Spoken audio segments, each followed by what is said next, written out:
Welcome back to BYoungMinistry.blogspot.com, to another blog, to another podcast accessed through the BYoung Ministry YouTube page.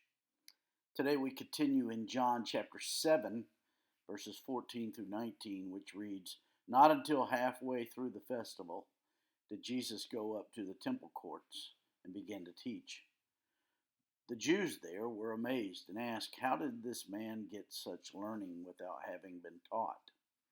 Jesus answered, 'My teaching is not my own. It comes from the one who sent me. Anyone who chooses to do the will of God will find out whether my teaching comes from God or whether I speak on my own. Whoever speaks on their own does so to gain personal glory. But he who seeks the glory of the one who sent him is a man of truth. There's nothing false about him. Has not Moses given you the law? Yet not one of you keeps the law. Why are you trying to kill me?'" That's John chapter 7, verses 14 through 19. In our text, we learned the Lord Jesus went to Jerusalem in the middle of the feast, previously mentioned in verses 1 through 13. He went privately, not out there as his brothers had suggested. Instead of performing miracles, he goes into the temple and begins to teach, which prompted the Jews to ask, "How did this man get such learning without having been taught?" You see, in Jesus' day, a Jewish boy went through a process that qualified him to be a disciple, and then maybe that led to him being a rabbi. The first step to becoming a disciple involved the memorization of the first 5 books of the Bible. The second step involved the memorization of the rest of the Old Testament, from Joshua to Malachi. The third, the budding disciple would seek out a rabbi who would grill the 14-year-old and find out what he knew, because the rabbi wanted to know if he had what it took to follow him. Many would be turned down. Only the best of the best of the best were invited to come and become a follower of the rabbi.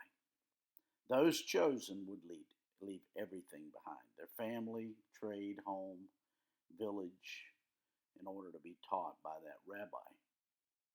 And it appeared to those who asked the question in verse 15 that the Lord Jesus had not gone through this process.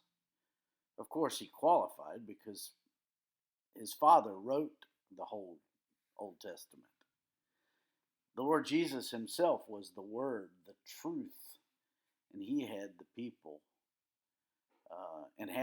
known his identity. They would have not asked such a question. They asked the question because every Jewish rabbi began his teaching with words such as "the sages say," or "the Talmud teaches," or "the Mishnah explains." But the Lord Jesus never quoted any authority other than the Old Testament scriptures.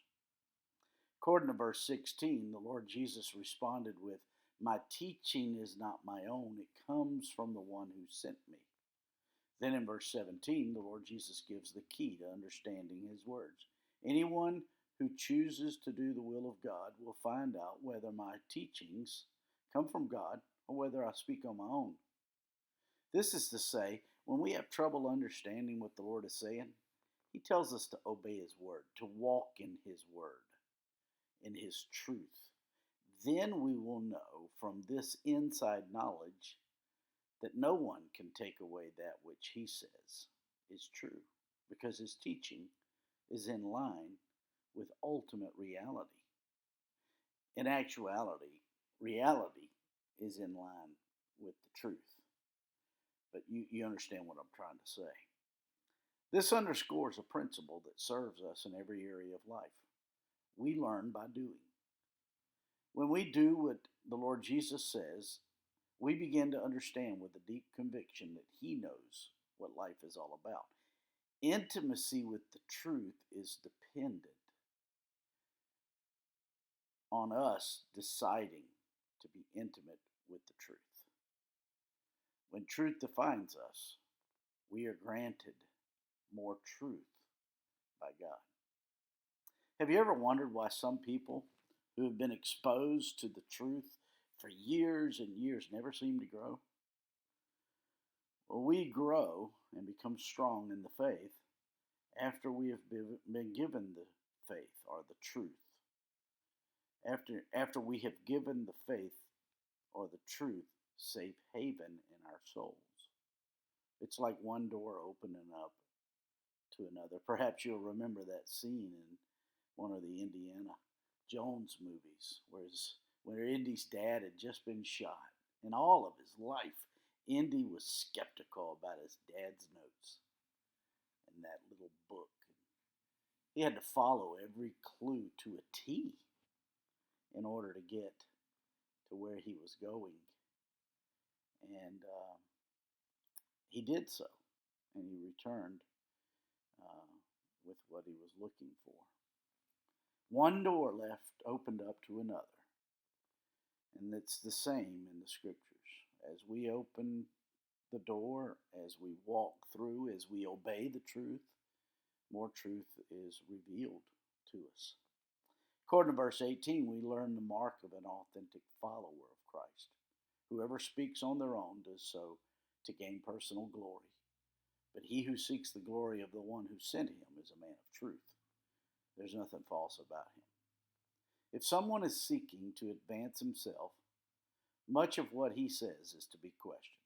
Self-advancement is always an alarm of someone who is not following the will of the Father. Such was the case of the Lord Jesus.